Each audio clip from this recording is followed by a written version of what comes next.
Yo, what's going on, guys? And today we'll be talking about Lindy Waters the third joining the San Antonio Spurs, former OK State, OKC, Golden State Warriors, now San Antonio Spurs on a one-year deal. Shout out Shams Charania for this information.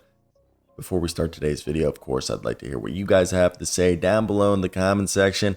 What do you guys think of this signing and why?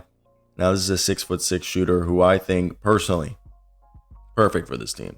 Obviously, a depth piece, bottom of the bench, but the type of player you want to get at a cost that is worth it. For Lindy, it's an organization that's going to give him a chance to play minutes as well as fit the culture and timeline that they need, which is they need some shooters around Wembanyama and De'Aaron Fox, while also giving himself an opportunity to bet on himself to go ahead and be able to enter free agency again next year when a lot more teams are going to have money. So let's go ahead and talk about why this happened. So they sign him, which it's a one-year deal. Lindy Waters the third, Clutch Sports and San Antonio were able to talk that one through. He's a 6'6" wing who can play the 2 or the 3, a 37% three-point shooter on almost 4 attempts a game. If they needed him to come in, he's an instant offensive shooter who's going to be able to shoot over basically anybody. He can help off the bench, plug and play in spot starts.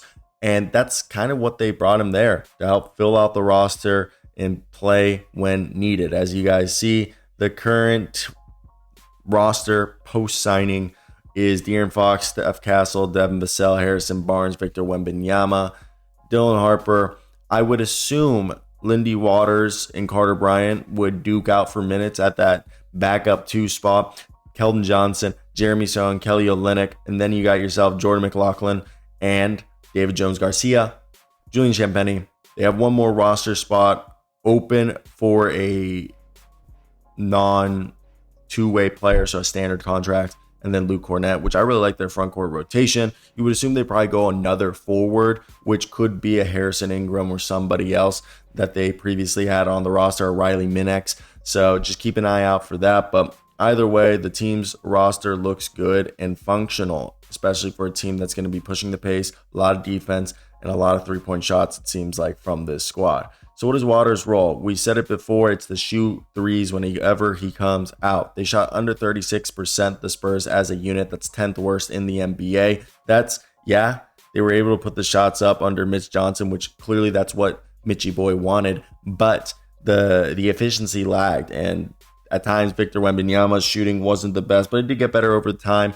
And opponents were able just to sag off, pack the paint, and the spacing on the floor shrank, which doesn't allow De'Aaron Fox to play his game and doesn't allow them to have the spacing that you want when you have the type of players that they have in De'Aaron Fox, Steph Castle, Victor Wembanyama, and company. So Waters being there is going to be a guy that is going to create that gravity through his catch and shoot. Defenses are going to have to guard him. They're going to have to know he's going to shoot that, which is opening up the driving lanes for Steph Castle and De'Aaron Fox, which will make their offense more efficient and get them less contested looks. Now, what is the outlook? Look, the pick and pop ability of the Spurs can have Waters on the corner and Wembanyama run a pick and roll, Luke Cornett, Kelly Olynyk, whoever it may be, Jeremy Sohan, and then knowing that either Castle or Fox will dribble penetrate, and they'll have the ability to either get to the free throw line, get easy free throw shots, or kick it out to the 37% three-point shooter that's going to be in the corner. Now, he's going to be able to defend 2s and 3s, and this is going to allow, Castle and Devin Vassell, another guy that we haven't really talked about right there, to slide up a position if they need to, or slide down a position, as he can play multiple positions, which is going to be huge for them. So I think it gives them some versatility on both offense and defense, as it'll allow them to be a bit more efficient. Now, outside of that, how does he fit? Look, it's a minimum deal, what we're assuming, and it keeps them well below the first apron. They have that 2026 salary cap room still, and it's a one-year bid. If this bet goes right, it's going to allow him to get a bigger contract to either stick in San Antonio or go somewhere else. They also are going to own his early bird rights, if he's not moved before that. My apology. So they still hold 2 open roster spots from my understanding, and they could pursue, as I mentioned, another two-way scorer, a third string.